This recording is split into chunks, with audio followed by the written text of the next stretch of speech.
반갑습니다. 오늘이 이제 3개월의 마지막 강의입니다. 오늘 해서 끝부분까지 다 하도록 하겠습니다. 30번, 깨달은 입장에서는 방편을 쓰더라도 오염되지 않는다 하는 부분이고요. 깨달은 사람의 입장에서도 비록 대상에 따라 다스리는 방편이 있기는 하지만 생각에 의심이 없으므로 오염에 떨어지지는 않는다. 그리하여 오랜 세월이 가면 자연이 천진하고 묘한 성품에 개합되어 공적과 영지를 자제하게 운용하며 생각이 일체의 경계에 반연하면서도 마음은 모든 번뇌를 영원히 끊어버린다. 이들은 자성을 떠나지 않고 선정과 지혜를 평등히 가져 무상보리를 이루니 앞서 말한 근기가 뛰어난 사람과 전혀 차별이 없다. 깨달은 사람의 입장에서도 비록 이제 대상에 따라서 다스리는 이제 방편의 수행이 있기는 하지만, 그러니까 깨달은 사람 입장에서도 생각에 한 번씩 이렇게 끌려가고, 분별심이 일어나고, 이럴 수 있다는 거죠. 그러다 보면 그럴 때 되면 다시 이렇게 딱 돌아오고, 다시 알아차리고, 그럼으로써 이제 마음을 좀 챙기고, 이런 어떤 노력 없는 노력, 좀 자연스러운 노력. 그래서 이제 저한테 하시는 말씀들이 들어보면, 문득 이 자리를 확인한 것 같다. 이제 이런 분들이 오셔서 하시는 말씀을 들어보면, 가장 큰 변화가 다, 이 윗바사나가 이게 윗바사나네요. 내가 억지로 막 윗바사나 하려고 노력하는 게 아니라 그냥 저절로 알아차리는 측면이 확실히 있다라는 걸 느낍니다. 그냥 알아차려집니다. 그럼 이렇게 끌려가다가도 딱 알아차려지면 바로 돌아오게 된다. 이제 이런 얘기들을 하시죠. 그래서 그냥 사실 이 진실에 대한 안목이랄까요? 이 안목이 없는 채로, 분별심이 나를 지배하고 있는 채로, 이 생각이 한번 탁 내려지면서 이 자리가 드러나는 경험이 없는 채로 그냥 이 분별심에 휩싸인 상태에서 윗바사나를 해라 이러면, 그래도 이제 명상의 효과는 분명히 있겠지만, 확실히 이 자리를 확인하고 그러고 나서 하는 윗바사나와는 완전 다르죠. 그래서 이처럼 이제 이 깨달은 사람 입장에서도, 견성을 한 사람 입장에서도 대상에 따라 다스리는 방편이 없진 않다. 한 번씩 내가 끌려가면 또 이렇게 알아차리게 되고, 또 심지어 자신이 강력하게 옳다라고 생각하고 있던 분별 의식들, 생각들, 이런 거는 또 한 번씩 끌려가요. 그래서 그 생각은 이게 여전히 생각이었구나라는 걸 또 좀 못 보는 수도 있고, 또 내가 오랫동안 업으로서 이렇게 쌓여 있었던 누구와의 갈등 관계라든지, 내가 너무너무 미워하는 사람이라든지, 또 내가 너무 애착 관계가 형성되어 있던 사람이라든지, 이런 사람에 대한 어떤 취하거나 버리는 이런 나도 모르는 업습이 올라오는 마음들, 이런 거는 조금 이제 시간이 필요할 수도 있죠. 물론 어느 때에 따라서는 훨씬 또 가벼워질 수 있겠지만, 그래서 이런 경우에는 깨달은 사람 입장에서도 대상에 따라 다스리는 방편의 노력이 있기는 하다는 거죠. 그러나 생각에 의심이 없으므로, 이 법에 대한 의심이 이제는 없기 때문에 오염에 더 이상 떨어지지는 않는다. 오염에 완전히 푹 젖어서 그 생각이 진짜 주인인 것처럼 막 끌려다니면서 그걸 주인 삼아서 그 생각이 나인 줄 알고, 생각이 주인인 줄 알고 막무가내로 끌려가면서 그 생각에 속는 일은 없다 이거죠. 그런 일은 이제 없어진다. 그러니까 딱 이 자리가 확보되니까 그런 의심은 없어진다. 어제 어떤 분이 오셔서 그러세요. 이제 또 네 분이 오셨어요. 이제 거사님께서 이 공부를 하신대요. 법문을 한 1년 가까이 들으셨대요. 근데 이제 몇 개월 듣다가 이 소식을 알았다. 본인 이제 그렇게 얘기를 하세요. 이제 알겠다. 근데 이제 그러고 났더니 이제 정말 정리가 되고 삶이 너무 편안해지고, 또 그분들이 그 얘기를 하세요. 저절로 알아차려지는 측면이 있어서 그냥 늘 이렇게 보고 사니까 너무 이제 문제가 없다. 그러나 그럼에도 불구하고 내가 이제 이 애착관계가 형성돼 있든 뭐 예를 들어 부모님과의 갈등의 문제라든지 이런 일부 몇 가지가 여전히 나를 좀 이렇게 힘들게 하는 부분도 있다. 그러니까 그런 게 당연합니다. 그럴 수 있어요, 당연히. 근데 인상적이었던 것이 그 옆에 따라오셨던 보살님도 공부하세요 그랬더니 그 보살님은 불교 공부를 안 하시는데 불교 뭔지도 모른대요. 근데 이제부터 공부할 마음은 있어서 딴 데 같으면 스님 만나러 간다 그랬을 때 안 왔을 건데 이번에 남편이 스님 만나러 가자랬는데 단반에 그냥 따라 나왔다고, 그러면서 신기하다고 이렇게 따라 나오셨어요. 그래서 그 보살님이 남편이 본인이 그 자기 입으로 저렇게 공부했다고 얘기하시는데 옆에 사는 보살님 보기 어떠세요? 이렇게 물어봤더니 보살님이 뭐라 그러시냐면, 사실 스님 저도 불교 공부를 좀 해야 되겠다 싶은 게 남편 모습 보고서 깜짝 놀래가지고 이게 뭔가가 있나 보다 싶어서 이 공부를 하겠다고 마음을 먹었다고 하면서 이 보살님 말씀이, 스님 제 남편이 마음 공부해서 가장 큰 혜택을 받은 게 남편이 아니라 접니다. 그러세요. 왜 그러세요? 그랬더니 남편이 이 공부를 하고 나서 본인이 어느 날 갑자기 깨달았다고 하길래 콧방에 끼고 웃었는데 그 이후부터 사람이 완전히 바뀌어버렸다고. 물론 뭐 때때로 가끔 또 갈등관계가 있을 수도 있겠지만 완전히 근원에서 이게 딱 달라졌다라고 느끼는 게, 결혼한 이후에 이 남편이 내 의견을 그냥 듣지 않고 무시하고, 내가 벽과 얘기하는 것 같고 내가 얘기하는 걸 전혀 들어주지 않고 무시하고 이랬는데, 내 얘기를 하나하나를 이제는 다 진심으로 들어준다는 게 완전히 가슴으로 느껴진대요. 완전히 느껴지고 이 사람이 나를 진짜 존중해주고 있구나, 사랑해주고 있구나, 그런 걸 그대로 알겠다고. 그러면서 처음에 결혼할 때 이 사람에 대한 어떤 이렇게 품었던 그 아름다웠던 그 생각들이 결혼 이후에 싹 사라져서 내가 시집 잘못 갔다 이렇게 생각을 하고 여태까지 살아왔는데 이제 마음이 바뀌었다고. 그때 그 남편을 되찾은 것 같아서 너무 행복하다고 이제 그런 얘기를 하시면서, 이 남편이 마음 공부를 했는데 그 혜택을 제가 100% 보고 있다. 이게 이렇게 삶의 변화가 되거든요. 가장 작은 거에서부터 이게 변화가 되는 것이, 그게 또 공부의 혜택이고 효능이겠죠. 이 거사님이 그럼에도 불구하고 와서 또 그런 어떤 갈등의 문제가 왜 있느냐, 내가 이 공부가 이렇게 좀 됐다고 생각했는데도 또 이렇게 내가 이 휘청거리는 걸 보고 내가 공부가 참 안 됐나 보다, 내지는 어떻게 또 공부를 해야 되느냐, 이런 고민을 하시는 것처럼 당연합니다. 당연해요. 내가 어느 정도 공부된 줄 알았는데 어떻게 이럴 수가 있느냐, 당연히 그럴 수 있습니다. 그러나 본인 스스로도 아시죠? 그게 옛날같이 그렇게 막 그냥 그렇게 끝간데 없이 끌려 들어가지는 않는단 말이죠. 여기서 말하는 것처럼 생각에 의심이 없으므로 이제 더 이상 이 본성에 대한 의심은 없기 때문에 내가 생각에 끌려가더라도 이게 생각일 뿐이구나 사실에 의심이 없어요. 그러니까 그 생각이라는 오염에 그냥 끝간데 없이 떨어지지는 않는다. 그리하여 오랜 세월이 가면 자연히 이렇게 이 법에 대한 안목으로, 이 법에 대한 안목은 낯설고 이 분별심은 항상 낯익은 거잖아요. 근데 이제 이게 바뀌어서 이제 분별심을 자꾸 낯설게 되고 생각은 자꾸 낯설게 되고 낯설어지고, 이 법에 대한 안목은 자꾸 깊어지는 그런 시간들을 보낸단 말이에요, 저절로. 그래서 생각에 끌려가면 알아차리게 되고 그걸 다시 바라보고 다시 이 자리로 돌아오게 된단 말이죠. 그 진리에 뭐랄까 완전히 힘을 빼고 그냥 완전 내맡기게 돼버리는 거예요. 이 법에 내맡기게 되는 거예요. 이 오로지 한 법밖에 없는, 그냥 이것만이 진실.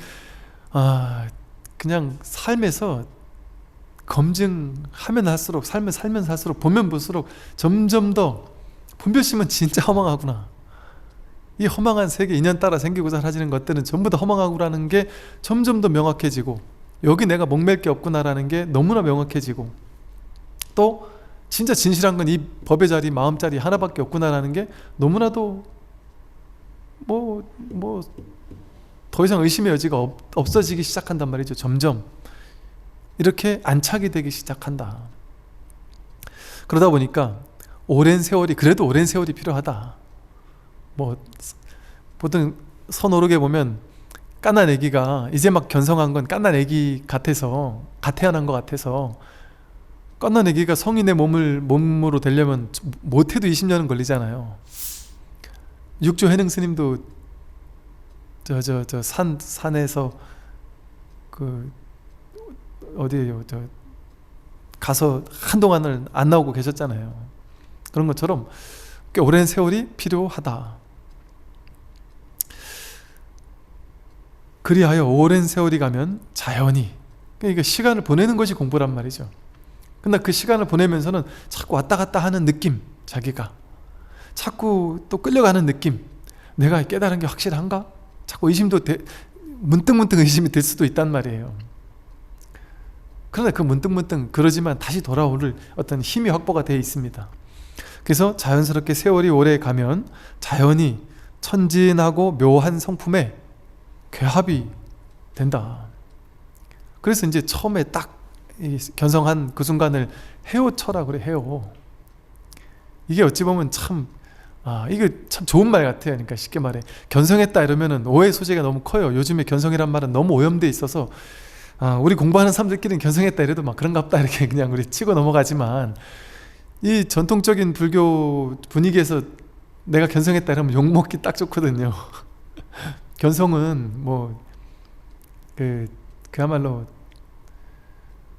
몽중이죠, 숙면이죠, 뭐 이런 게 다 이루어지는 이런 거 견성이라고 보는 또 이런 전통도 있으니까, 일각에는.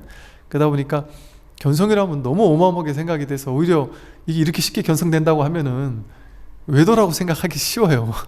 기존 불경에서 볼 때는 외도라고 생각하기 딱 쉽습니다. 그런 면에서는 저는 진울 스님의 이 견해에 전적으로 동일합니다. 견성이란 이런 얘기는 견성이라는 용어 자체가 오염돼 있다. 견성은 그런 게 아니다. 견성은 뭐 도인이다 이러잖아요. 우리 불교계에서는. 견성은 도인이 아닙니다. 견성한 사람들 다 들다보세요. 도인인가? 똑같은 중생이죠. 그러나 이제 똑같은 중생이지만 정말 중생과 다른 점은 이제 공부할 자세가 좀 되기 시작한 거예요. 이제 내가 공부할 수 있는 법문을 들어도 이게 내가 이제 소화가 되는 안목이 이제 비로소 조금 열려서 이제 막 유치원 입학한 거 정도? 불교에 입문한 정도? 그 정도예요. 전혀 대단한 게 아니다. 대단하고 생각하면 정말 그거는 어리석은 거예요. 그래서 모르겠어요. 이제 우리 공부처에서는, 제가 하는 이 공부처에서는 내가 견성했다 이런 말은 안 쓰는 게 좋을 것 같아요. 그건 아주 오염돼서 좀 잘못 이렇게 들리기 쉽단 말이죠. 그 진울 스님의 해오처럼 말이 딱 적절하다고 느끼는 게, 남들이 보기에도, 또 불교계에서 보기에도 해오처라면 그래 봐야 네 공부는 어느 정도 인정한다. 그런데 그건 해오처다. 해오처럼은 되게 말이 겸손하잖아요. 이해하는 깨달음 이러잖아요. 그러니까 이해하는 건 진짜 깨달음이 아니거든요. 그러니까 해오처 정도입니다. 이러면 하는 사람 말도 겸손하고 듣는 사람도 위화감 느끼지 않고, 전마가 견성에 따르면 전마가 그러면 도인이란 얘긴데 이렇게 하고 날선 눈으로 보는 사람도 있단 말이지, 지금 풍토에. 그리고 제가 신도님들이 내가 견성했다 이러면 누가 안 믿어주거나, 아까 제가 몇 번 말씀드린 것처럼 이렇게 남편분들이 내가 깨달았어 이렇게 얘기해버리면, 나 견성했어 이래버리면 보살님들이 콧방에 끼면서 니가 견성한 거면은 하고 깨달음을 막 무시하는 사람들이 옆에 생겨요. 그래서 옛날에 용성스님 같은 분도 그랬고, 마음 공부는 비밀엄밀하게 해라, 비밀스럽게 해라. 내가 공부했다, 엄만큼 했다 이런 거를 막 내세우고 자랑하고, 이건 진짜 어리석은 공부인이다. 그렇게 내세우고 자랑할 만한 내가 깨달았다라는 뭔가가 있으면 아직 먼 거거든요. 아직 한참 먼 거예요. 그러니까 이 공부처에서는 인정을 해주지 않습니다. 인정을 해주는 거는 그 사람을 망치는 길이에요. 그러니까 와서 내가 깨달았는데 인정해 주십시오, 인가해 주십시오, 그런 거 없다. 그냥 막 조금 크게 인심 써서 얘기해 주면 해오처가 조금 열린갑다 아닐 수도 있고, 이 정도를 하면 그냥 그것도 엄청난 인정 아닌 인정일 수도 있단 말이죠. 그러니까 이게 어찌 보면 이 해오처라는 말이 상당히 겸손하면서도 공부인들에게 좀 오해의 소지를 불러오지 않으면서도 본인 스스로도 내가 깨달았네 하는 그런 상에 걸리지 않을 수 있는, 헤어초니까 내가 이제 어느 정도는 조금 이제 이 법문의 맛을 이해하겠다, 이제 내가 이제 저 스님들 하는 법문을 내가 이젠 조금 알 수 있겠다 하는 안목 불지견, 지견, 조금 지견이 조금 열린 것 같다, 막 이런 정도로 얘기할 수 있을 것 같다. 그런 뒤에도 이제 점수가 되었든 깨달음 이후의 공부가 되었든 아니면 막 그런 얘기도 너무 무겁고, 그냥 이제 입문했으니까, 입문한 사람이 이제 공부 시작이죠. 이제 진짜 공부 시작하는 거죠. 그전엔 그냥 아무것도 몰랐던 거고, 이제는 불교 공부를 이제 좀 시작할 수 있겠구나 하는 정도로 꾸준히 공부를 해야 한다. 10년이고 20년이고 평생이고 오래 걸린다. 그렇게 공부를 하다 보면 이제 결국에는 이제 정말 여기서 말하듯이, 뒤에 말하듯이 더 이상 이제 스승이 필요 없는 그런 이제 견치에 도달한다. 그걸 이제 증오라고 한다. 내 스스로가 확실하게 미진함이 없이 확실하게 스스로 해탈지견, 내가 해탈했으면 스스로 완전하게 더 이상 내가 공부가 필요 없구나, 무학도 더 이상 공부할 게 없구나, 배울 게 없구나, 법문 들을 게 없구나 라고 스스로 확증될 때, 그때까지는 그냥 끝끝내 공부하는 것 뿐이지, 공부가 됐네 안 됐네, 깨달았네 안 깨달았네 이렇게 말하는 것은 공부인에게서 또 그렇게 좋은 모습이 아니다. 그래서 이렇게 그렇게 이제 꾸준히 오랜 세월 공부해 가다 보면 자연히 천진하고 묘한 성품에 탁 개합이 되고, 공적과 영지를 자제하게 운용하고, 생각이 일체의 경계에 반연하면서도, 일체의 경계에 그냥 응하면서도 마음은 모든 번뇌를 영원히 끊어버린다. 그 인연 따라 주어진 인연 응하면서 사는 거예요. 공적과 영지를 그냥 자제하게 굴리며 살면서도 마음은 번뇌를 영원히 끊어버린다. 지극히 평범한 사람이 되는 거예요. 지극히 평범한 사람이 되는 거죠. 그냥 똑같이 일하고 밥 먹고 사는 거죠. 이들은 자성을 떠나지 않고 선정과 지혜를 평등히 가져 무상보리를 이루니 앞서 말한 근기가 뛰어난 사람과 전혀 차별이 없다. 이때 되어서야 이제 비로소 전혀 차별이 없어진다. 수상문의 선정과 지혜는, 상을 따르는 문의 선정과 지혜는 비록 전문의 근기를 가진 자가 행하는 것이지만 깨달은 사람의 입장에서 보면 새로 금을 이루는 것이니 무방하다 하겠다. 약간 이제 점수적인 측면에서의 공부를, 선정과 지혜를 좀 닦아가는 측면에서의 어떤 수행을 하는 사람이라 할지라도 그 또한 쇠를 금으로 이루는 것이니 무방하다. 좀 쉽게 말하면 여기서도 무방하다 하겠다 이러시잖아요. 즉 우리가 아무리 돈문의 공부를 한다 할지라도 수상문의 선정과 지혜를 공부하는 전문의 근기의 수행자, 즉 우리가 기존 불교계에 보면 연불하고 독경하고 좌선하고 기도 참석하고 기존 불교계에서 하는 많은 기도 방법, 수행 방법, 이런 좌선 방법, 위파사나 방법, 다양한 수행법, 명상, 다양한 것을 실행하고 있는 이런 분들, 그런 분들에 대해서 막 탓하고 잘못됐다고 하고 그럴 필요는 없단 말이에요. 그것을 하는 분들은 그 또한 무방하다 하겠다. 그 또한 새를 금으로 이루는 것이니 무방하다 하겠다. 무방하다 이렇게 얘기를 하시잖아요. 무방하죠 당연히. 아직은 이 돈문의 법문이, 뭘로 깨닫는다는 이 법문이 들려오지 않는 사람에게는 이런 얘기 해봐야 안 들리거든요. 안 들리는 사람에게는 이 전문에 닦아가는 수상문의 선정과 지혜, 이것도 무방하다. 이런 전문의 수행을 이야기하시는 스님들도 많으실 것이고 공부처도 많을 것이죠. 근데 그걸 가지고 탓하고 잘못됐다고 하고 그럴 필요는 없다. 가만히 생각해보면 저도 한참 불교 공부하는 동안은 늘 이런 입장에서 공부를 해왔던 것이죠. 그런데 저를 돌아보건대 제가 그렇게 공부하는 동안에 저는 그것만 보였어요. 이 전문의 근기가 열등하다 이런 생각 못했어요. 이게 진짜라고 느껴지고 돈문에 뭘로 깨닫는 법문을 하는 큰 스님들을 보고는 욕했어요. 불교계는 큰 문제다 말이지. 그래서 이해도 안 되는 말을 자기 혼자만 하는 말을 저렇게 따라빼 잣나무라고 하고 하면 국민들이 어떻게 이해를 하겠느냐, 어떻게 국민들이 불교를 의지할 수 있겠느냐 하고 욕을 했단 말이죠. 그러니까 제가 어리석으니까, 어리석을 때는 자기가 모르면서 그거를 욕한다니까요. 그건 이제 제가 어리석어서 욕했던 것이고, 근데 또 거꾸로 본인이 이제 이 돈문의 지관을 다 함이 없는 공부를 하는 입장에 되었다고 하더라도 전문의 입장을 보면 옛날에 내가 그렇게 했구나, 그때는 내가 아무리 이 얘기를 해줘도 이 얘기를 고지고대로 믿지 않았잖아요. 그러니까 그 사람 아직 마음이 덜 열려있는 입장에서는 이거를 믿을 수가 없어요. 그러면 그 사람은 좀 더 거기서 그 전문의 수행을 통해서 근기를 조금 더 상승시키고, 석가모니 부처님께서 근기에 따라서 시론, 개론, 생천론, 아주 낮은 수준의 중생들에게는 보시해라, 계율을 지켜서 착하게 살아라, 좋은 일 하면 좋은 곳에 가고 나쁜 일 하면 나쁜 곳에 가니까 좋은 일을 많이 하세요, 이렇게 쉬운 단계의 법문을 주로 설했단 말이죠. 전문의 근기들에게는 점차적으로 법을 설했단 말이에요. 그러나 이제 이게 어느 정도 공부가 된 수행자에게는 이제 그 윗단계에 그 허망한 욕망 이런 것은 다 제욕에 과한 욕심, 집착 이런 것들은 다 어떤 삿된 것이다, 환이다, 어떤 문제를 가져온다.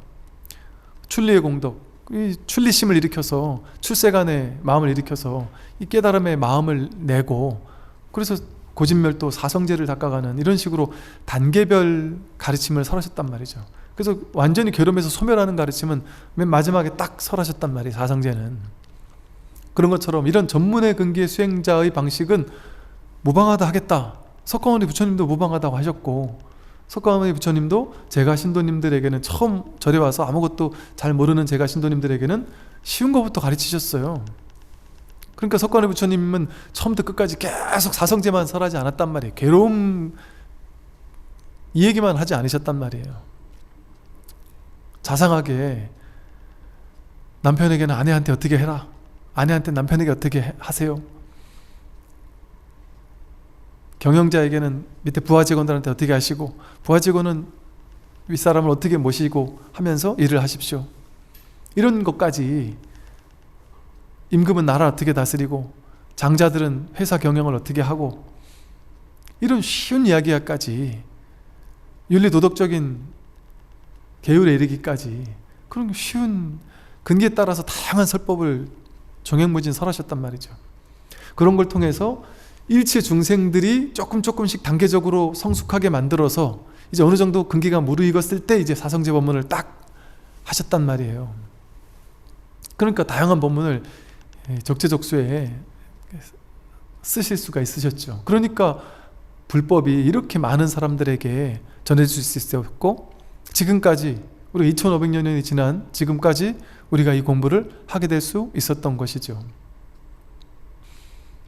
그러니 이게 뭐가 맞다 뭐가 틀리다라고 할 수 없어요. 하다못해 이제 선의 아주 조사 스님들 같으면 그냥 처음부터 끝까지 잡스러운 얘기 안 하고 그냥 법만 드러내는 직진신만, 그냥 처음부터 끝까지 오로지 직진신만 가르치는 스승들도 있을 것이고, 뭐 어떤 스승은 누가 오든 누가 제자가 오든 그냥 손가락 하나만 드는 거를 그냥 평생의 법문으로 쓰는 분도 계셨고, 그러나 구구절절 똥물을 끼얹어 까면서 구구절절 저 전문의 수행자들까지, 또 부처님처럼 저 낮은 근기의 중생들에게 이르기까지, 부처님께서는 심지어 저 낮은 중생들에게는 축원도 해주시고 또 그분들을 위해서 이렇게 마음을 내주기도 하시고 자비관을 연습하기도 해주시고 아주 쉬운 거에서부터 이렇게 하기도 하셨단 말이죠. 그래서 그것은 이제 쓰임이 다른 것이지 법이 다른 것이 아니다. 그러니까 이게 보면 보세요. 깨달은 도인들이라고 해서 많이 우리 역사 속에서도 들여다보면 희한하네. 또 유튜브 속에 나오는 도인이라고 자칭 타칭하는 사람들도 보면 그 도인이란 말이 옆에가 있지만 하여간 저부터 그렇고 모두가 이 도인 코스프레 하는 사람들 가만히 들다 보면 어떤 사람이냐 하면 가만 보면 다 하나의 같은 얘기를 하고는 있어요. 사실은 같은 얘기는 하고 있는데 그 방향이 다 달라요. 색깔이 다 다르고, 어떤 분은 어떤 얘기를 주로 하고, 어떤 분은 저런 얘기를 주로 하고, 어떤 분은 또 이 직진심만 주구장창하고, 어떤 분들은 또 방편을 쓰기도 하고, 또 방편도 이런 방편을 쓰는 사람, 저런 방편을 쓰는 사람 다 다를 수 있죠. 그래서 어떤 사람은 익은 기에 있는 사람들, 또 어떤 사람은 적은 기에 있는 사람들, 그러다 보니까 우리가 이런 거예요. 공부도 그냥 공부 쇼핑하듯이, 도공부 쇼핑하듯이 여기저기 왔다 갔다 하면서 하는 건 그렇게 좋은 모습이 아니지만, 너무 왔다 갔다만 하면 바깥으로 자꾸 추구하고 구하는 마음이니까. 그러나 어느 정도 공부해보다가 이건 도저히 이분한테는 안 되는구나 싶은 마음이 들면 좀 다른, 나한테 딱 맞는 사람이 있을 수 있단 말이죠. 그러면 때로는 또 스승을 좀 바꿀 수도 있단 말이에요. 옛날에 선에서 스승들도 내 밑에서 도저히 안 된다 싶은 스님들이 있단 말이에요. 몇 년을 했는데도 얘가 도저히 내가 하는 걸로는 안 된단 말이에요. 그러면 얘 나하고는 인연이 없나 보다 싶어서 딴 데 가도록 허락해 준단 말이에요. 그렇게 이곳저곳을 다니다 보면 여기서는 안 됐는데, 오히려 이 훌륭한 스승 밑에서 안 됐는데 저기 혼자 조용히 공부하는 스승 밑에 가가지고 거기서 딱 공부가 되는 스승들도 있고 그렇단 말이에요. 그래서 그럴 수도 있다. 그래가지고 이 불교는 어느 하나만이 절대적으로 옳다, 그러다 이렇게 얘기할 수 없습니다. 이처럼 전문의 수행을 하는 사람도 그 또한 세를 금으로 이루는 것이니 무방하다 하겠다, 무방하다, 그나마 그 또 전적으로 그것만이 맞다 이런 건 아니지만, 근기를 성숙시키기 위해서는 그 또한 무방하죠. 근기가 딱 성숙돼 나오면은 자기가 보는 안목이 달라지니까 스승을 보는 안목도 달라지죠. 이제 내가 옛날에는 그게 막 진짜인 줄 알고 확 빠졌다가 나중에 이제 본인이 안목이 딱 쓰고 나니까, 야, 그때 거기가 아주 전문의 열등한 근기였네, 혹은 거기가 사이비였네, 이런 거를 보는 안목이 생긴단 말이죠. 만약 이렇게 안다면 어찌 자성문과 수상문, 이 두 문의 선정과 지혜가 선후의 차례가 있다는 두 가지 견해를 내어 의심하겠는가? 어떻게 자성문과 수상문, 자성문 본질적인 문과 수상문 방편의 문, 이것을 어떻게 다르다고 할 수 있겠느냐? 결국 하나의 진실을 이야기하고 있는 것일 뿐이다. 바라건대 모든 도 닦는 사람은 이 말을 깊이 연구하고 음미해서 다시는 의심으로 인해 스스로 물러나는 일이 없도록 하라.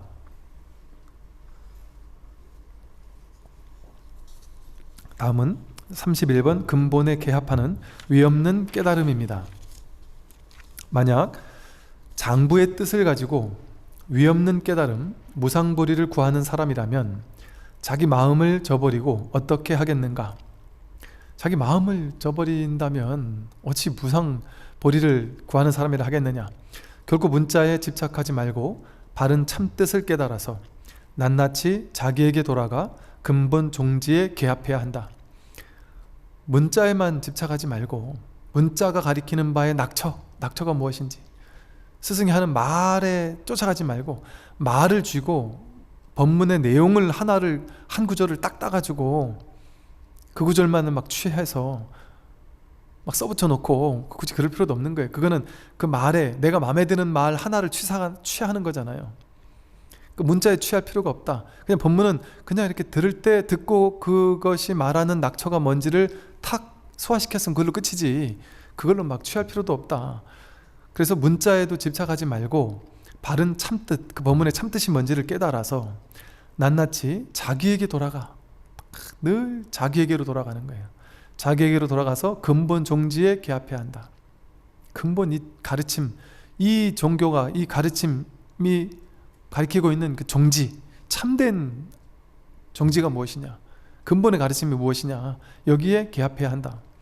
그러면 스승이 필요 없는 지혜가 자연히 현전하고 천진한 이치가 분명하여 지혜의 몸을 성취하리니 다른 것을 말미암지 않고 깨닫는다. 이제 그렇게 되면 스승이 필요 없는 지혜 스스로 알게 된단 말이죠. 이제 나에게 더 이상 스승이 필요하지 않구나 하는 그런 지혜가 자연히 현전해서 천진한 이치가 분명하여 지혜의 몸을 성취하려니, 법신의 몸을 성취하리니, 육신이 내 몸이 아니라 이 지혜의 몸, 법신의 몸, 이것을 성취하리니 다른 것을 말미암지 않고 깨닫는다. 다른 걸 말미암지 않고 그냥 깨닫는다. 이러한 묘한 뜻은 비록 모든 사람에게 해당되기는 하나 일찍이 지혜의 종자를 심은 대승의 근기가 아니면 능히 한 생각에 바른 믿음을 내지 못할 것이다. 믿지 않을 뿐만 아니라 오히려 비방하여 무간지옥에 떨어지는 자가 흔하게 있다. 그러나 믿고 받아들이지 않더라도 한 번 귀를 스쳐 잠시라도 인연을 맺으면 그 공덕은 헤아릴 수 없다. 일찍이 지혜의 종자를 심은 대승의 근기가 아니면 오히려 비방해서 무간지옥에 떨어지는 자가 흔하게 있다. 그 말은 이 얘기를 아까 말한 것처럼 저 또한 그랬듯이, 저 또한 20년 전에 큰 스님들이 직진신 법문을 하는 법문을 안 들었겠어요? 많이 들었지만 그거는 도대체 뭔 소린지 모르니까 내가 소화가 안 되니까 욕을 했단 말이죠. 저도 무간지옥에 갈 업을 진 거예요. 오히려 비방했단 말이에요. 제가 그 큰 스님들의 직진심의 그 고고정령한 법문을 내가 이해 안 되니까, 머리로 공부하는 내 머리로는 이해가 안 되니까 그걸 비방했단 말이죠. 그러니까 정말 어리석었던 거죠. 그러니까 내가 모르면, 내가 이해가 안 되면 내가 아직 근기가 안 돼 모르는구나 이렇게 생각하고, 모를 뿐하고 언젠가 내가 소화돼서 저게 내 마음자리에 되는 때가 있겠지 하고 공부를 해야 돼요. 공부하는 사람들이 내가 공부가 안 된다고 해서 저거는 잘못된 거야 이렇게 얘기하면은 무간지옥에 갈 업을 짓는 것과 다르지 않다 이 말이에요. 그래서 실제로 이게 이 지혜의 종자를 심은 대승이 아니라면은 오히려 비방해서 무간지옥에 떨어지는 그런 어리석은 사람들이 있단 말이죠. 그런데 신기하게도 이 법문 처음 들으면서도, 기독교 천주교 신자 중에도, 종교의 지혜자도 모르는 사람도 문득 들었다가 갑자기 꽂히는 분들도 계시고, 혹은 처음에는 긴가민가 이게 뭔 얘기야? 알 듯 모를 듯 모르겠다. 저 스님 저 얘기를 왜 듣지? 사람들은 왜 듣는지 난 이해를 못하겠다 이렇게 듣다가 어느 순간 딱 내 근기가 뭔가 그러면서 한 번씩 스쳐 지나가면서 들었던 것들이 나도 모르게 지혜의 종자가 되어서 이렇게 쌓여 있던 것이죠. 그러다가 그것이 어느 순간 딱 믿음을 내게 돼서, 한 생각 믿음을 내서 이 공부를 하게 되기도 한다.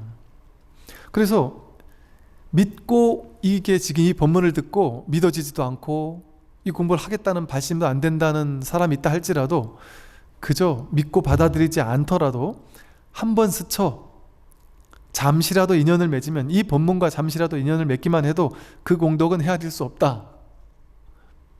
그러니까 아직은 이해도 안 되고 저 스님 하는 말은 난 모르겠다, 깨달으면 나에게는 먼 얘기인 것 같다, 이 공부를 왜 하는지도 모르겠다 하더라도 그냥 비방하지 말고 욕하지 말고 내가 아직 모르는 것 같구나, 내 근기를 조금 더 성숙시키면 내가 이 공부에 발심하는 때가 있겠지, 그런 좋은 마음으로 그냥 귀를 한번 스쳐 지나가는 인연만 쌓아두지 하는 마음으로라도 공부해도 좋다 이 소리예요. 그러므로 유심결에서는 듣고서 믿지 않더라도 부처가 될 인연을 맺고 배우고서 그 배운 걸 이루지 못한다 하더라도 인간과 천상의 복보다 뛰어나며 나아가 성불할 바른 인을 잃지 않는다고 하였다. 그러니까 듣고서 믿음이 안 가더라도 한 번 들은 게 그게 부처될 인연을 맺는 것이다. 배우고 그것을 이루지 못한다 하더라도 인간과 천상의 윤회의 복보다 훨씬 뛰어나다, 이 공부를 한 번 스쳐 듣기만 하더라도. 나아가 성불할 바른 인을 잃지 않는 것이다. 성불할 인연이다. 성불 인연을 짓는 것과 다르지 않은 것이죠. 하물며 듣고 믿고 배워서 이루고 이를 잊지 않고 수호하는 사람의 공덕이야 어찌 헤아릴 수 있겠는가? 어찌 이 공덕을 말로 다 헤아릴 수가 있겠습니까? 32번 법을 만난 기쁨입니다. 과거에 윤회하던 업을 돌이켜보면 몇천 겁 동안 흑암지옥에 떨어지고 무간지옥에 들어가 온갖 고통을 받았을 것인가. 과거에 우리의 업들이 얼마나 오랫동안 윤회하면서 지옥에 떨어지고 고통을 받았겠느냐. 분별의 고통, 분별 속에서의 지옥, 이게 꼭 과거, 현재, 미래라는 윤회의 것도 될 수 있겠지만, 또 우리가 지금까지 살아가면서 얼마나 생각 속의 지옥에 빠져가지고 허덕이며 살았겠어요?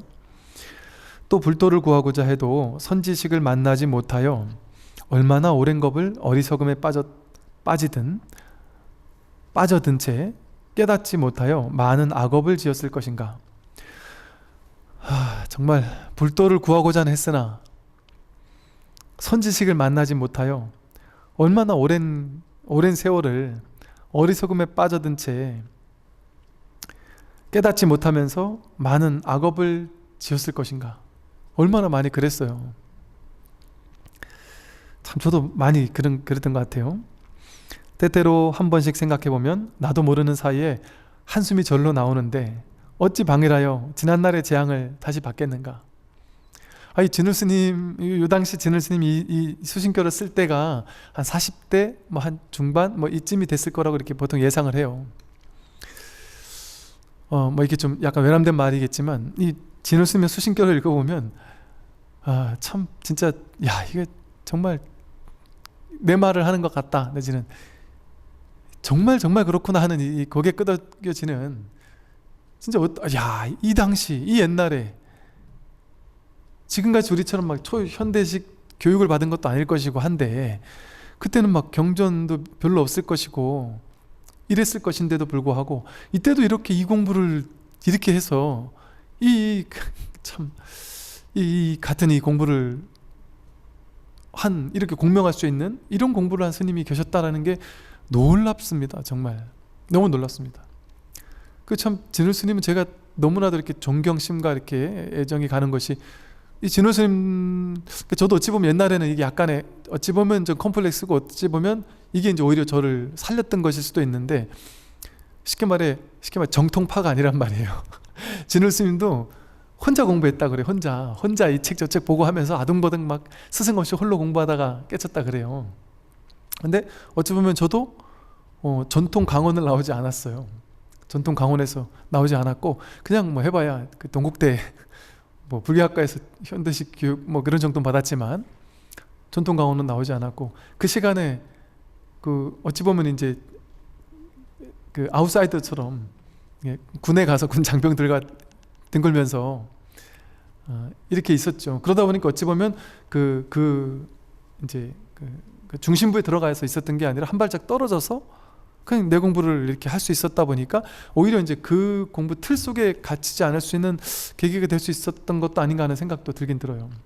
근데 진울 스님의 어떤 생애나 이런 것들을 짚어보다 보니까 이렇게 공부를 하셔도 또 이런 공부를 하실 수가 있는 게 정말 이심전심으로 그럴 수 있지.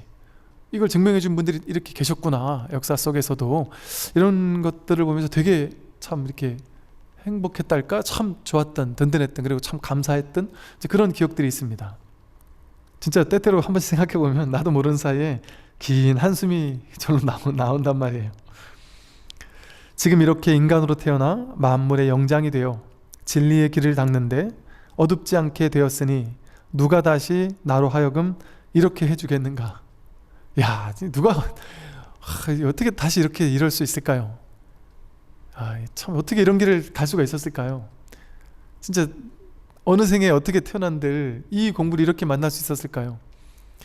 인류 역사 속에 정말 스승을 제대로 만나서 제대로 공부할 수 있었던 인연은 쉽지 않았습니다. 근 천년 이내에 바른 스승이 그렇게 많지도 않았을 뿐 아니라 그분을 볼 안목도, 자기가 안목이 없으면 절대 못 만나요. 지금 인터넷상에 그야말로 뱀과 지렁이와 용이 뒤섞여 있고 사이비와 정법과 온갖 다양한 스승을 빙자하는 온갖 다양한 사람들이 있지만, 그 자기가 안목이 없으면 올바른 스승을 삿되다고 볼 수도 있고, 자기가 안목이 없으면 아주 삿된 스승을 최고라고 볼 수도 있고, 그 어떤 어찌 보면 올바른 스승은 되게 평범할 수 있거든요. 이게 좀 뭔가 도인 기질 내지는 도인인 것 같은 뉘앙스를 안 풍길 수 있거든요. 어찌 보면 그 옆에서 이렇게 보면 지나나 똑같아 보이는 이럴 수도 있단 말이죠. 예를 들어 그냥 큰 스님들 옆에서 보면 그냥 할아버지 같다리고 때로는 화도 내는다리고 막 이러잖아요. 그러니까 저 사람이 도인이 맞나 이럴 수도 있단 말이지, 이를테면. 오히려 그런데 오히려 이제 사이비들은 딱 전략적으로 접근하니까, 도인 흉내를 내야 되니까, 도인 삐를 풍겨야 되니까 벌써 이게 그분을 친견하는 그 곳만도 벌써 들어가면 압도되거나, 아니면 어떤 신비적인 어떤 분위기를 풍기도록 만들어 놔서 사람이 딱 이렇게 압도하게 만들어 버리고 이제 이러는 분들도 계시고요. 그러니까 그런 걸 보면 사람들은 이제 딱 심리적으로 이렇게 굴복하거든요. 그런 거에 중생들은. 그러니까 법의 안목이 없으면 그런 모양에 사로잡힌단 말이죠. 그러니까 이 자기 안목이 박지 않으면 다른 스승을 눈앞에 두고도 못 만나는 거예요. 눈앞에 두고도 못 만난다. 옛날에 뭐 스님들도 그렇지만 뭐 지금도 그렇고, 스님들 정말 공부 많이 한 스님들,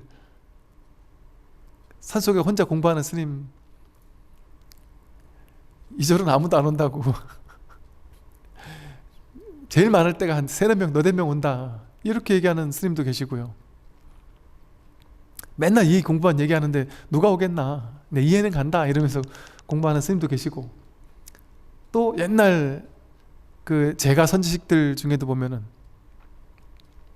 그냥 뭐 동네 할아버지 같이 그냥 옆집 사는 사람이 보면 그냥 옆집 아저씨인 그런 분들이 계셨단 말이죠. 실로 눈먼 거북이 바다에서 구멍난 나무 판자를 만난 것 같고, 이 법을 만난 인연은 실로 눈먼 거북이가 바다에서 구멍난 나무 판자를 만난 것 같다. 이게 자바환경에 나오는 맹구우목이라는 얘기죠. 거대 망망대해 바다에서 판자 하나가 이렇게 떠다니는데 그 판자에 이렇게 동그란 구멍이 나 있는 판자예요.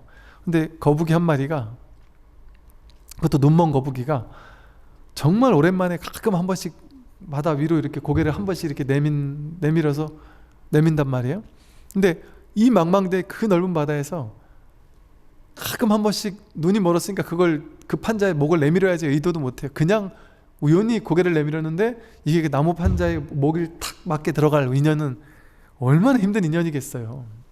정말 불가능한 인연에 가까운 인연이죠.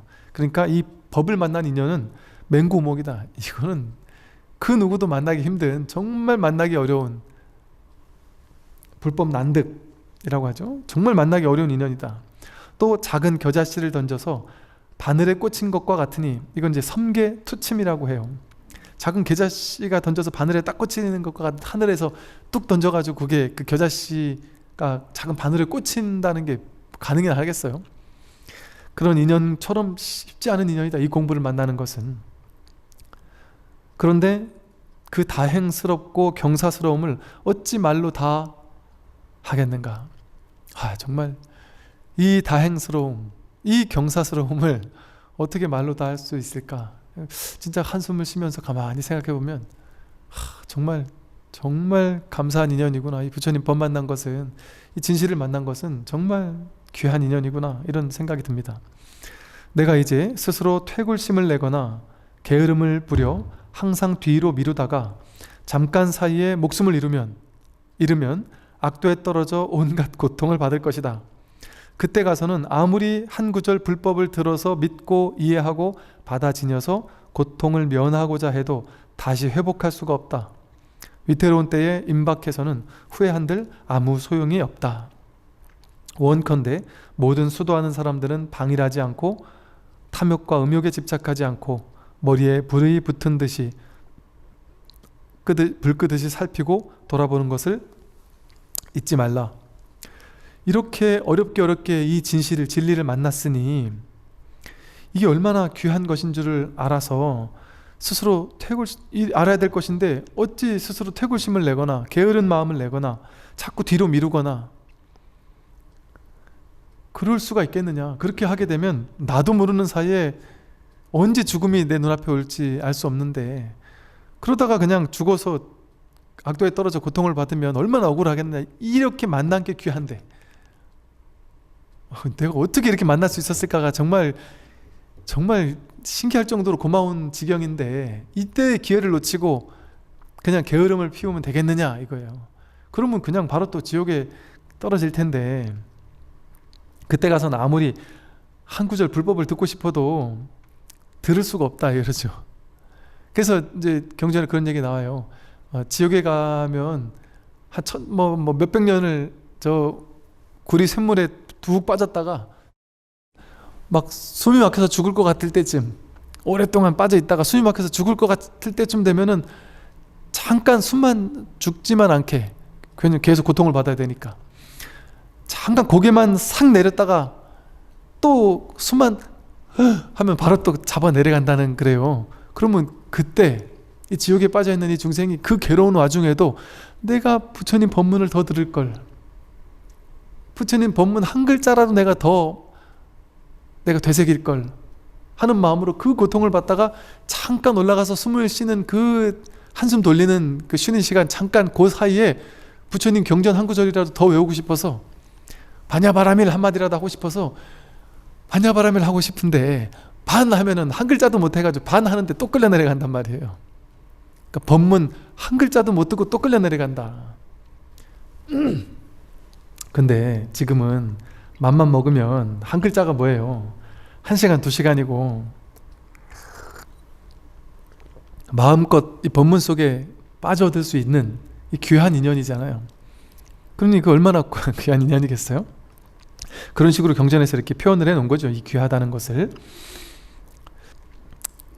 그러니 수도하는 사람은 방일하지 않고 탐욕과 음욕에 집착하지 말고 머리에 불 끄듯이, 급하고 급한 줄 알고, 이게 제일 머리에 불이 붙었으면 일단 내가 회사에서 돈 버는 게 중요하거나 뭐 먹여 살리는 게 중요하거나 이게 아니잖아요. 일단 불 먼저 끄고 나서 나머지 딴 일 해야 되잖아요.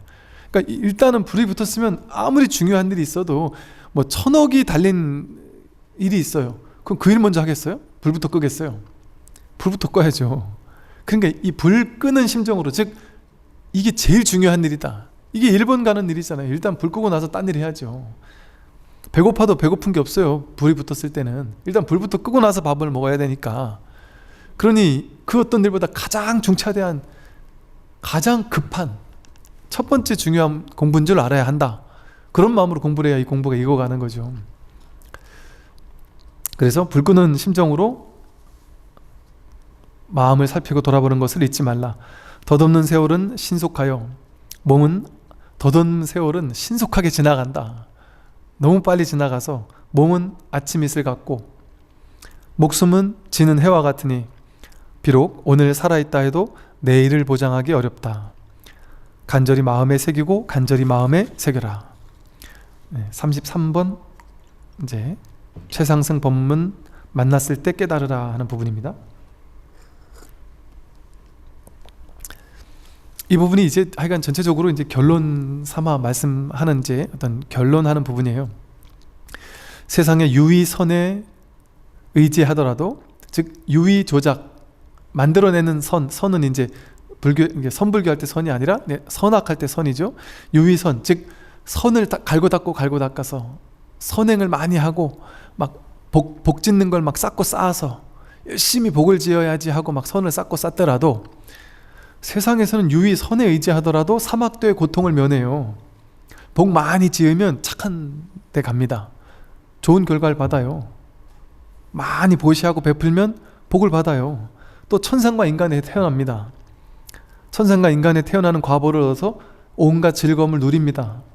유의 선에 의지해도, 즉 유의 조작해서 만들어내는 선을 닦고 착한 일하고 보시하고 이런 행을 많이 해도 사막도의 고통은 면하고 선악, 인간과 천상에 태어나서 즐거움을 누린다. 그런데 하물며 이 최상승의 깊은 법문이겠느냐? 잠시만 믿더라도, 이 법문은 잠시만 믿더라도 그 공덕은 어떤 비유로도 다 말하기 어렵다. 경에 이르기를 만약 어떤 사람이 삼천대천세계에 가득 찬 칠보로서 모든 중생들에게 보시하고 공양하여 다 만족하게 하고 또 그 세계의 모든 중생을 교화하여 사과를 얻게 한다면 그 공덕은 한량없고 끝없을 것이다. 그러나 밥 한 그릇 먹는 잠깐 동안만이라도 이 법을 바르게 사유하여 얻는 공덕만은 못하다 하였다. 아무리 삼천 대천 세계를 거룩한 칠보로 금은 보화 칠보로서 일체 중생들에게 보시하고 그들에게 공양하고 한량은 하더라도 그들을 만족하게 하고 하더라도 또 일체 모든 중생들을 사과를 얻어서 뭐 수다원, 사다함, 아나함, 아라한이라는 사과를 얻게 한다면 그 공동은 한량없고 끝없을 것이다. 그런데 밥 한 그릇 먹는 동안 잠깐만이라도 이 법을 바르게 사유하여 얻는 공덕만은 못하다 하였다. 이게 이제 우리가 좀 이제 이런 비유가 나올 때는 이제 우리가 약간 헷갈릴 수 있어요. 왜냐하면 이상하다. 이 법을 바르게 사유하는 공덕? 이 법을 바르게 사유해가지고 우리가 깨닫는 게 사과인데 사과를 얻는 것보다 이게 낫다라고 왜 얘기를 했지? 이런 식의 비유들이 이제 금강경에도 여러 번 나와요. 또 육조 단경에도 나와요. 이래요. 이제 육조 단경에도 나는 그 견성을 말할 뿐 뭐라더라? 뭐와 뭐 해탈을 얘기하지 않는다 이래요. 이상하다. 불교는 해탈하는 종교인데 왜 견성은 말하는데 해탈은 말 안 하지? 이런 식으로 우리는 착각한단 말이에요. 그럼 해탈보다 견성이 더 위라는 얘기인가? 그런 얘기가 아니라 여기서 사과, 육조당에서 해탈이라고 얘기하는 것은 해탈 열반이라고 하는 것은 그것이 잘못됐다는 얘기가 아니라 그것을 유의 조작의 방식으로 어떤 원인을 조작해서 이러한 결과를 얻어야지 하는 방식으로 얻고 얻지 못하는 법이 있을 때 그런 어떤 둘로 나눠서 이법으로 나눠 놓고 내가 여기서 저쪽에 열심히 노력해서 저쪽에 적어서 얻을 거야 하는 그런 식의 사과를 얻겠어 하는 마음으로 그런 식의 어떤 얻고 잃고 하는 게 있다면 법을 얻었더라도 그 법상에 빠져 있는 것이 있다면 그것은 참된 법이라 할 수 없다라는 얘기를 방편으로 돌려서 하는 얘기예요. 그래서 이 진정한 여기서 말하는 법은 참된 불이법, 완전한 불이법에 온전히 깨닫는 이것을 얘기하는 것이죠. 그래서 이 진정한 법을 한 번 사유하는 것만 갖지 못하다라는 말은 그만큼 이 법이 중요하다라는 얘기지 그 사과라는 것을 완전히 무시하는 얘기라든가 그런 게 아닙니다. 육주단경도 그 해탈을 무시하는 얘기가 아니다. 그만큼 불이법인 이 성품과 완전 하나가 되는 이 법을 드러내는 것 그게 중요하다 보니까 그렇게 했고 또 그 해탈이든지 사과라든지 하는 그 법에 사로잡혀 있는 사람들 그런 사람들을 위해서 이게 방편으로 그렇게 얘기를 한 것이지 액면 그대로 받아들여서 사과는 나쁜 것이고 이것만 좋은 것이란 말인가 이렇게 해석해서는 안 된다. 그만큼 아주 바르게 이 한 법을 사유하는 것이 큰 공덕이 있다라는 얘기인 거죠.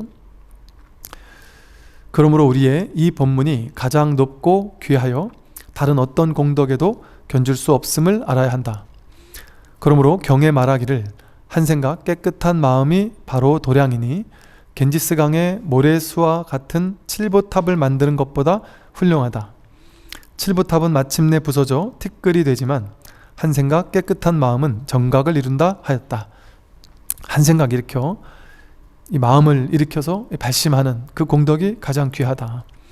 원컨대 수도하는 모든 사람은 이 말을 깊이 연구하고 음미하여 간절히 마음에 새겨야 할 것이다. 이 몸을 금생에 제도하지 못하면 다시 어느 생을 기다려 이 몸을 제도할 것인가. 금생에 지금 이렇게 우리가 법을 만났을 때 이 법에 귀가 열렸을 때 이때 이 몸을 제도하지 못하면 다시 어느 생을 기다려서 이 몸을 제도할 수 있을까요? 가능할까요? 지금이 기회예요. 지금 같은 이 좋은 기회 이거를 놓치는 건 너무 안타까운 너무 아쉬운 일이죠. 인류 역사 이 어마어마한 거대한 이 기나긴 역사가 있잖아. 인류 역사가 그 속에 얼마나 많은 사람이 나고 죽고 하면서 얼마나 많은 사람이 이 땅 위에 왔다 갔겠어요. 인류 역사 속에 그러니까 경전에 그런 말이 있어요. 내가 복이 없으니 중생들이 복이 없으니 태어나 보니까 부처님이 떠나신 부처님 없는 때고, 또 태어나 보니까 또 진리가 없는 곳이고 선지식이 없는 곳이었더라. 죽든 살든 100번이고 나고 죽고 반복해 보니 부처님이 이미 떠나간 시대거나 아주 오지 않은 시대였더라. 그런 얘기가 있거든요. 지금의 시대가 가장 인류 역사 속에 단 한 번도 있지 않았던 유일무이한 시대입니다. 전 세계 누구라도 자기 인연만 있으면 어디서든 이 법을 만날 수 있는 시대. 스마트폰이 아프리카에서도 스마트폰 검색해서 아프리카를 다 다닐 수 있고요. 스마트폰으로 히말라야 정상에 올라가서도 카톡을 보낼 수 있어요. 전 세계 모든 사람들이 스마트폰을 가지고 이 법을 만날 수 있어요. 근데 지금은 이제 언어의 장벽이 있잖아요. 이 언어의 장벽 이거 몇 년 갈까요? 지금도 이미 상당수 언어의 장벽 깨졌지만 앞으로 몇 년 안에 더욱더 확실하게 언어의 장벽은 깨져버릴 겁니다. 지금도 여러분 우리 스마트폰 가지고 말을 하면 거의, 제가 몇 년 전에만 해도 말을 해서 이걸 받아 적기가 그렇게까지 확실하지 않았거든요. 약간만 의식을 해서 또박또박 말하면 상당히 뚜렷하게 한글로 딱 나와요. 근데 그걸 버튼 하나 딱 누르면 영어로 짠 하고 해석이 돼버리고요. 그리고 또 버튼 하나 누르면 그 영어로 원어로 발음이 탁 나온단 말이에요. 지금도 스마트폰 하나 있으면 외국인들하고 소통하는데 문제가 없어요.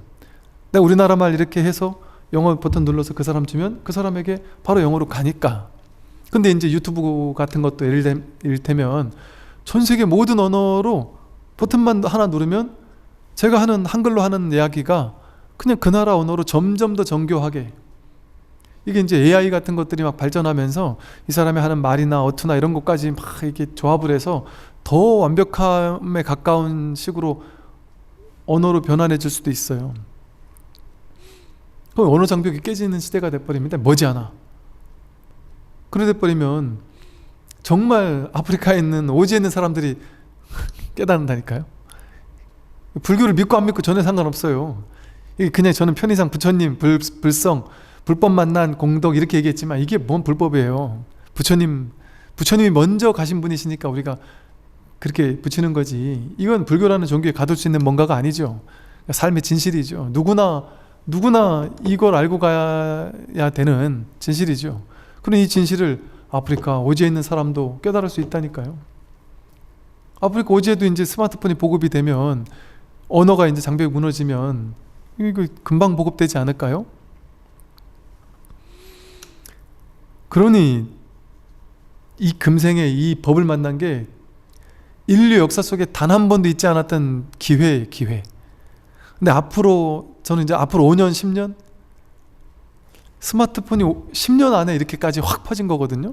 인터넷은 20년 안에 퍼진 겁니다. 제가 엊그제 인터뷰하다가 가만히 생각해 보니까, 우리 홈페이지 만들다가 생각해 보니까 제가 목탁소리 홈페이지 처음 만든 게 20년 전이에요.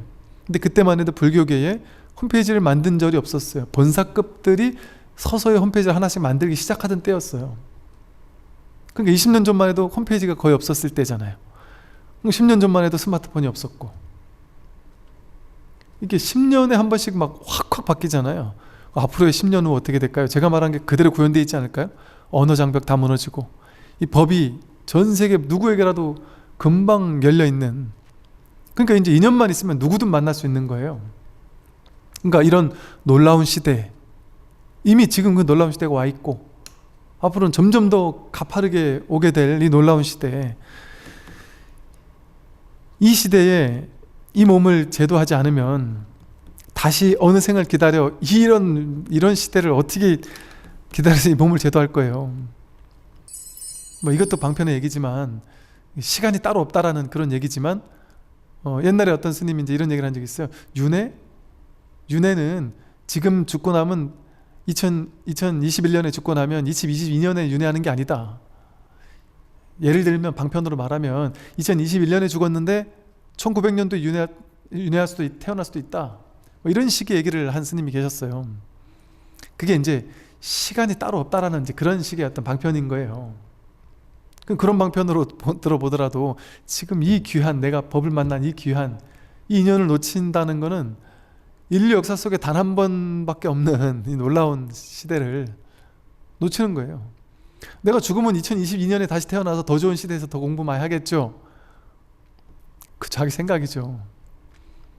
내가 죽으면 이 시대도 다 사라져 버리는데, 이 시대가 21년 지금 이런 놀라운 시대가 다 자기 마음 안에서 일어나는 시대거든요. 이런 객관적인 시대가 따로 없어요. 따로 있다고 생각합니까? 에이, 죽고 나도 다음 생 윤회해가지고 또 더 좋은 시대에 막 더 좋은 스승 만나 더 좋은 공부할 수 있겠죠. 그러니까 지금은 복만 지어놔도 나중에 깨닫겠죠. 그건 자기 생각이에요. 그러니까 여유 부리는 거예요. 여유 부릴 때가 아니다. 지금같이 이렇게 공부할 수 있는 귀한 인연을 만났을 때 이때 공부를 해야 하죠. 지금 만약 닦지 않으면 만겁에 어긋난다고 말씀하시잖아요. 만겁에 어긋나고 지금 만약 억지로라도 닦으면 닦기 어려운 수행도 점점 어렵지 않게 되어 공부가 저절로 나아질 것이다. 조금 힘들어도, 조금 유의 조작이 들어가더라도 조금은 억지로라도 닦으려고 노력할 필요도 어느 정도는 있다, 이 소리예요. 이 말이 본질에서는 유의 조작하는 공부가 아니지만, 그러나 어느 정도는 좀 노력도 해야 된다. 노력 아닌 노력도 어느 정도는 해서라도 이 귀한 기회를 놓쳐서는 안 된다, 이 소리죠. 슬프다. 지금 사람들은 배가 고프면서도 맛있는 음식을 보고 먹을 줄을 모르고, 병이 들어 의사를 만났어도 약을 먹을 줄 모르는구나. 참으로 이 일을 어찌할까 하며 걱정하지 않는 사람은 나로서도 어찌할 수가 없다. 배가 고프면서도 맛있는 음식을 앞에 두고 먹을 줄 모르고, 병이 들어도 의사를 만났는데 약을 먹을 줄도 모른다. 그러면서 자기는 이를 어쩌나 하고, 고민하지 않는 사람, 걱정하지 않는 사람, 그런 사람은 나도 어쩔 수가 없다. 정말 이 공부를 귀하게 여겨서 하려고 하는, 발심하지 않은 사람은 부처님이 와도 구제할 수 없다. 부처님이 와도 구제할 수 없어요. 자신이 마음이 열리지 않은 사람, 스스로 발심하지 않은 사람은. 34번 희유한 공부 용맹스럽게 정진하라 하는 부분입니다. 34번 읽어보겠습니다. 세상 유의의 일은 그 형상을 볼 수도 없고 그 효험도 경험할 수 있으므로, 유의의 일은 그 형상을 볼 수도 있고 효험도 경험할 수 있으므로 사람들은 한 가지 일만 얻어도 그 희유함에 감탄한다. 그러나 이 마음은 그 형상이 없어 볼 수도 없고 말로 표현할 수도 없으며 마음으로도 생각할 수 없다. 그러므로 천마와 외도들이 회방하려 해도 길이 없고 제석천과 범천 등 모든 신들이 칭찬하려 해도 할 수가 없는데, 하물며 얄팍한 범부들이 어찌 짐작이나 할 수 있겠는가. 이 세상 유의 조작해서 만들어내는 모든 일들, 유의행을 통해 생기는 유의의 과보들, 현실에서 일어나는 많은 어떤 내가 노력해서 얻는 과보들, 그런 것들은 형상을 볼 수도 있죠. 열심히 노력하면 돈도 벌고, 열심히 노력하면 어떤 물질도 얻을 수 있고, 운동을 열심히 하면 좋은 몸을 만들 수 있고, 이런 식으로 인과의 어떤 공덕을 볼 수 있단 말이에요. 그래서 형상을 볼 수도 있고 효험도 경험할 수 있으므로 사람들은 어떤 한 가지 일만 얻어도, 좋은 일만 생겨도 희유함에 감탄하죠. 야, 내가 열심히 노력해서 이렇게 바뀌었어, 감탄하잖아요. 그러나 이 마음은 형상이 없어요. 볼 수도 없습니다. 눈으로 볼 수도 없고 말로 표현할 수도 없어요. 표현했다면 어긋나요. 마음으로도 생각할 수가 없어요. 이것은 이렇게 뚜렷하면서도, 명백하면서도 생각할 수조차 없다. 머리로 명백하게 생각하려고 하면 그거는 어긋나 버린다. 그럼 머리로 생각하면 전혀 나는 선명해요, 생각으로 선명하다, 그래서 말로 선명하게 표현할 수 있다, 그거는 아니에요. 그거는 그냥 이렇게 선명한 거지, 생각을 명확하게 할 수 있어서 선명한 건 진짜 선명한 게 아닙니다. 그건 생각으로 자기가 분별해서 만들어서 조작해내는 거죠. 그 법이 뭐냐, 법을 아무리 잘 설명해도 그거는 틀린 거예요. 그거는 법상 스님의 장점이자 단점이 이 법을 자꾸 말로 설명을 잘해준단 말이에요. 그러니까 이게 장점이지만 단점인 줄 알아야 돼요. 공부하는 사람들은 즉 그 말은 뭐냐면 이 말에도 끌려 들어가서는 안 된다. 이 말을 믿어서는 안 돼. 아까 말했듯이 문자를 따라가면 안 된다고 하듯이 이 말을 믿으면 안 됩니다. 제가 하는 말에 빠져서는 안 된다. 저는 그냥 이 말이 낙처를 가리키려고 하는 것일 뿐이지 말을 보여주려고 하는 것이 아니다. 말은 버려야 됩니다. 제가 하는 비유 하나를 보고서 적어놓고 야 이렇게 해서 이걸 사유하면 어떻게 되지 않을까 생각으로 사유해가지고 되지 않아요. 그렇게 하는 건 공부가 아니다. 제가 하는 말은 듣자마자 내려놔야 돼요. 필기 절대 하면 안 된다. 줄 쫙 긋고 그것만 이렇게 빨간 글씨 쳐가지고 계속 그거 되새기려고 할 필요가 없다.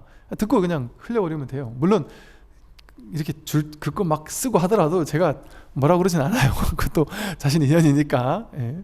뭐 그거 하는 건 뭐 하는 건데 공부의 본질은 그러하다. 그래서 말에 끌려가면 안 됩니다. 말은 법이 아니에요. 말은. 그러나 이제 전혀 그냥 주구장창 처음부터 끝까지 이게 법입니다. 이게 법입니다. 그냥 이게 법인데 더 이상 뭔 법을 또 더 이상 얘기합니까? 하면서 그냥 처음부터 끝까지 이게 법이다 이 얘기만 해버리면 가장 좋죠. 어떤 측면에서는 가장 좋아요. 이 근기가 맞는 사람에게는 이 법문이 좋습니다. 꽉 막힐 수 있으니까. 근데 이렇게 했을 때 이제 접근성이 좀 어렵단 말이에요. 좀 친절하지 않으니까 그냥 불교를 전혀 모르는 사람들은 도대체 뭔 말인지 모른단 말이에요. 뭔 말인지 몰라야 되는 게 맞는데 뭔 말인지 모르는 게 더 답답하다고 생각한단 말이죠. 그러니까 그냥 방편을 써서 이해하기 쉽게 설명을 하는 것 뿐이지 그 설명을 하면서도 그 설명은 그냥 말일 뿐인 거예요. 그러니까 제가 그 말을 했다라고 생각하면 안 돼요. 했지만 한 바가 없다 이렇게 생각해 주셔야지 바르게 공부하는 자세인 거죠. 그러니까 그 말을 붙잡아서 어떤 뭔가가 있구나 이렇게 생각하면 안 된다. 이 마음은 형상이 없어 볼 수도 없고 말로 표현할 수도 없고 마음으로도 생각할 수 없다. 그러니 이 법은요 천마와 외도들이 회방하려고 해도 천마와 외도가 와서 회방할 수 없어요. 이 법을 어떻게 회방해요? 보이는 것도 아니고 들리는 것도 아니고 만질 수도 있는 것도 아닌데 이걸 어떻게 없앨 수도 없어요. 1%라도 오염시킬 수조차 없어요. 그 누구도 법을 오염시킬 수가 없어요. 제석천과 범천 등 모든 신들이 칭찬하려고 해도 할 수가 없다. 헐뜯고 해방할 수 없는 것처럼 이걸 아무리 더 돋보이게 하려고 하고 더 치장하려고 하고 더 칭찬하려고 해도 할 수가 없어요. 더 칭찬되는 게 아니다. 물론 우리 중생심은 중생심을 가지고 우리 부처님 전을 장엄하듯이 닷집으로 장엄하고 단청으로 장엄하고 아주 세간에서 가장 아름답고 화사한 것으로 장엄을 하고 있지만 그게 중생심에 장엄하는 거지 그렇게 한다고 해서 법이 장엄되는 건 아니죠. 그러니까 이 장엄하는 거는 이것도 방편문이라서 요즘 절 지을 때 보면은 이렇게 막 단청하면서 화려하게 장엄하는 절도 있지만 그런 거 일체 없이 그냥 심플하게 부처님만 모신 절도 요즘엔 자꾸 늘어나죠. 근데 그걸 또 틀렸다고 안 하잖아요. 불교에서는. 그게 전통을 인정을 하면서도 그 모든 가능성이 다 열려있기 때문에 그래요. 장엄문이 장엄문인 줄 알기 때문에 그런다. 그러니까 닷집이 있어도 그만 없어도 그만 단청이 있어도 그만 없어도 그만 부처님 뒤에 탱화가 있어도 그만 없어도 그만 있으면 있어서 좋고 없으면 없어서 좋고 부처님이 계셔도 좋고 안 계셔도 좋고 그게 다 용납이 되는 거예요. 다 허용이 되는 거예요. 틱나탄 스님처럼 법당에 부처님 옆에 예수님을 같이 모셔도 좋고 같이 안 모셔도 좋고 모든 게 다 허용이 되고 용납이 되는 거예요. 법당에서 성경을 강의를 해도 좋고 코란을 강의해도 좋고 무슨 상관이 있습니까? 슬프다. 우물한 개구리가 어찌 바다의 넓음을 알며 여우가 어찌 사자의 소리를 할 수 있겠는가? 그러므로 말법 세상에 이 법문을 듣고 희유한 생각을 내어 믿고 이해하여 받아 지니는 사람은 이미 한량없는 겁동안 모든 성인을 받들어 섬겨서 모든 선근을 심고 지혜의 바른 인연을 깊이 맺은 최상의 근기임을 알 수 있다. 우물한 개구리가 어찌 이 바다의 넓음을 알 수가 있겠느냐? 여우가 어찌 사자 소리를 할 수가 있겠는가? 이 말법 세상에, 지금 이 세상이 그야말로 어찌 보면 말법 세상이고, 이 최악의 상황은 동시에 최상의 상황과 연결돼 있어요. 연기적으로 연결돼 있어요. 최악은 최상과 둘이 아닌 양면과 동전의 양면과 같아요. 깊은 괴로움은 큰 깨달음과 완전히 동면의 양면과 같습니다. 그래서 이것이 있어야만 저것이 있고, 저것이 없으면 이것도 없듯이, 그래서 말법 세상은 동시에 극락 세계와 연결돼 있어요. 말법 세상에 가장 부처되기가 쉬운 세계의 세상이고, 괴로움이 큰 사람일수록 깨달음의 가능성은 동시에 같이 커지는 거예요. 왼쪽으로 저울추가 이렇게 올라가는 게 왼쪽으로 많이 올라갈수록 오른쪽으로도 같이 많이 올라가듯이, 그래서 이 말법 세상에 이 법문을 듣고 희유한 생각을 내어 믿고 이해하여 받아 지니는 사람은 이미 한량없는 것 동안 성인을 섬겨서 모든 성근을 심고 지혜의 바른 인연을 맺어 깊은 최상의 근김을 알 수 있다. 우리는 모르겠지만, 그래서 이제 이게 전생의 비유를 드는 거죠, 방편으로. 그러니까 이런 방편도 참 틀린 말이 아닌 것이, 이 신기하잖아요. 법문을 심지어 타종교인들조차, 불교를 아무것도 모르던 사람조차 어느 날 갑자기 유튜브에서 그냥 한 번 들었을 뿐인데 갑자기 한 번에 단박에 꽂히는 사람도 있고, 10년, 20년을 불교 안에서 막 공부, 수행, 유의 공부를 너무 열심히 했던 사람도 이 법문을 듣고 에이 저건 아니야 이럴 수도 있거든요. 그게 이제 인연인 거죠. 인연이 없는 사람은 아무리 들어도 이게 도저히 이해가 안 되고 뭔 얘기인지를 모르는 거예요. 절대 알 수 없다 그래요. 근데 인연 있는 사람은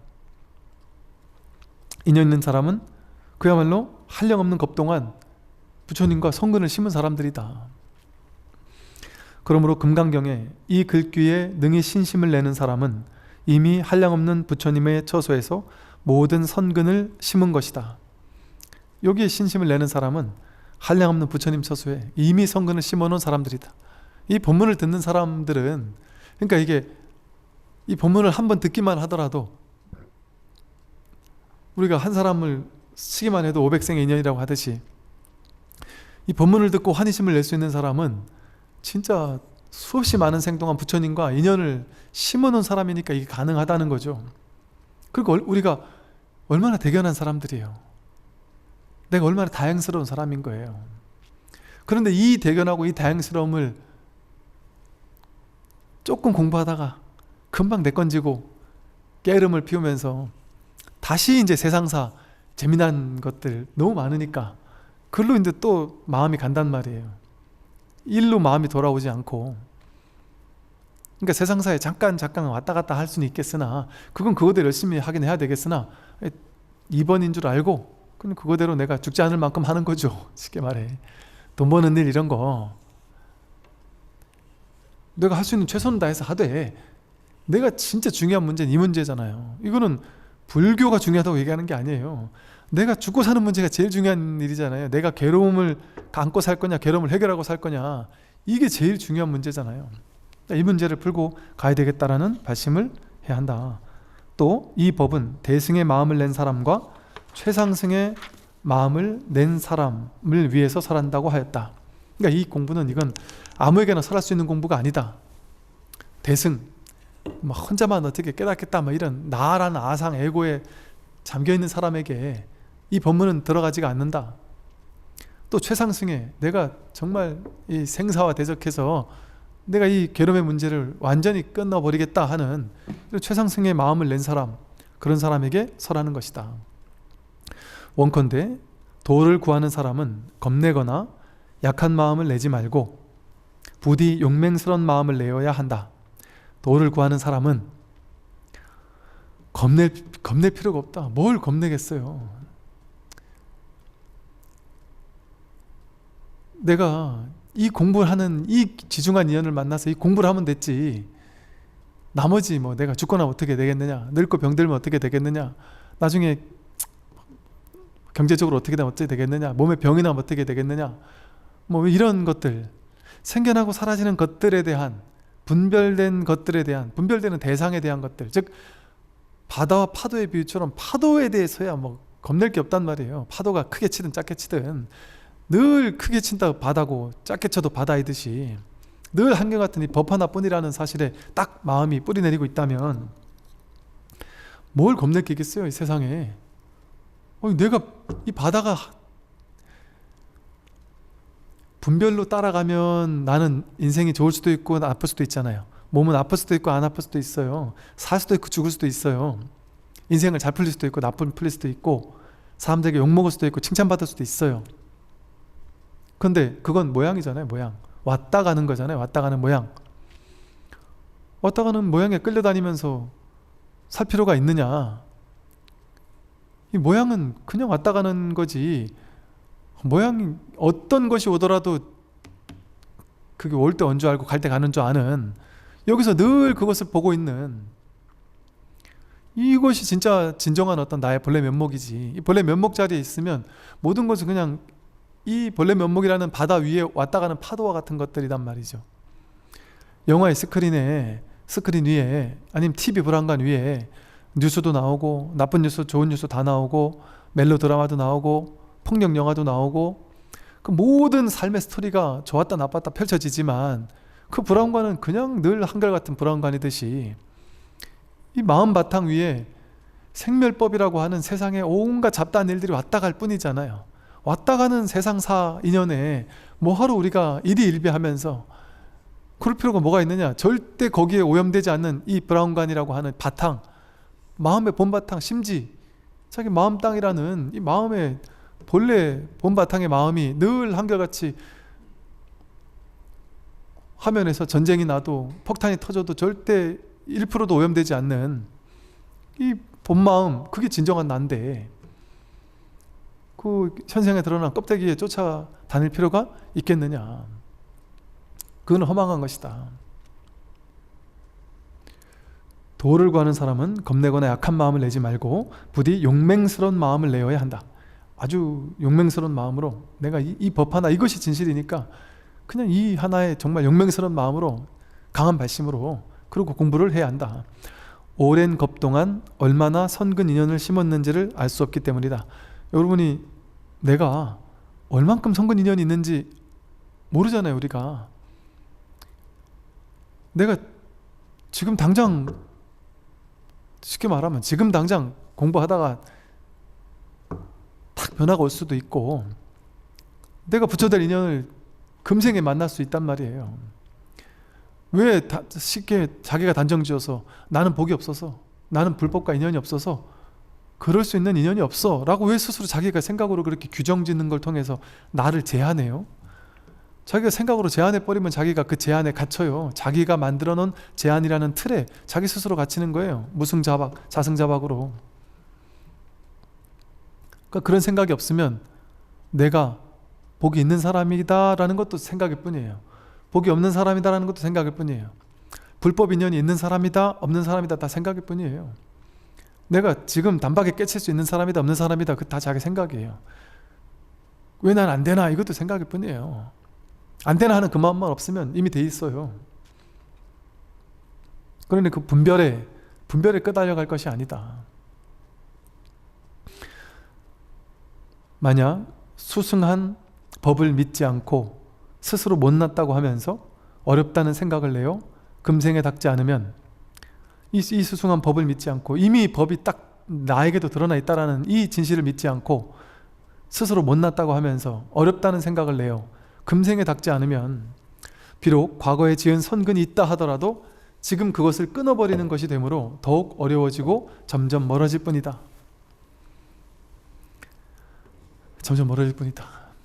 이 말 그대로죠. 이미 법에 있는 곳에 왔으니 빈손으로 돌아가지 않도록 해야 한다.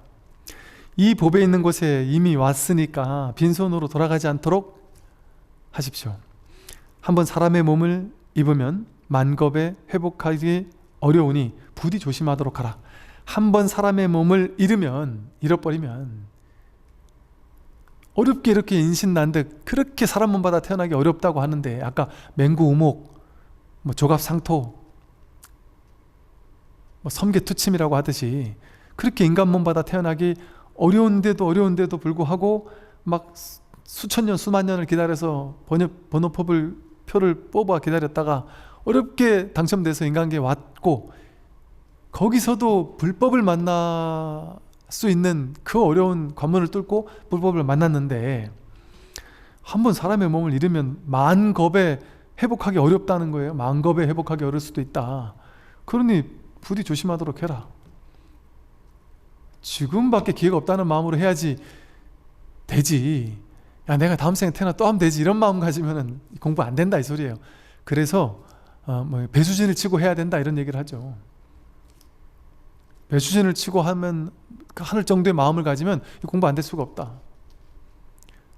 이거 아니면 딴 것도 있지, 이런 마음을 가지고 가면 안 된다. 그러니까 제가 아는 도반 스님 중에 이제 쉽게 말해서 선방을 오래 다니다가 절에서 주지로 오라 해도 안 가고, 선방에서 뭘 맡았다 해도 안 하고, 이제 선방을 떠나면은 쉽게 말해서 어찌 보면 선방에 오래 다니는 게 거기서 또 나름의 좀 이게 좀 공덕도 있고 이럴 수 있는데, 그 선방에 딱 나와 버리니까 완전 쉽게 말해 해제비를 받을 수도 없고, 예를 들면 또 며칠 안 거 낫다라는 그런 경력도 아무것도 없는 것이고, 그런데 모든 것을 다 끊고 경제적으로 너무 어려울 것인데도 불구하고, 모르겠다, 이제 나는 선방도 딱 놔버리고 내가 스승이라고 생각하는 분, 그분이 출가자가 됐든 재가자가 됐든 상관없단 말이에요. 그분 밑에 가가지고 그냥 10만원짜리, 월 10만원짜리 아주 허름한 제일 싼 방 하나 조그만한 거 얻어서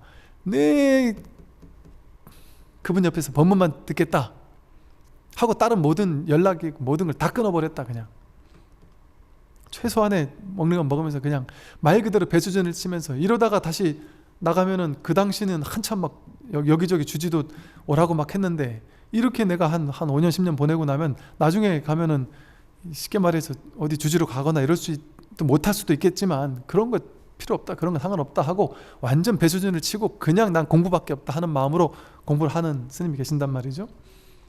그렇게 배수진을 치고 공부하면 안 될 수가 없단 말이죠. 난 이때 아니면 안 된다. 이제 이때 아니면 나는 이제 더 이상 길이 없다, 방법이 없다 하는 마음으로 공부를 해야 한다. 그러니 이미 법에 있는 곳에 왔으니 빈손으로 돌아가면 안 된다. 또 만겁에 회복하기 어려우니 부디 조심하도록 해라. 지혜로운 사람이라면 어찌 보배가 있는 것을 알고도 그것을 구할 생각은 하지 않고 오래도록 외롭고 가난함을 원망만 하겠는가.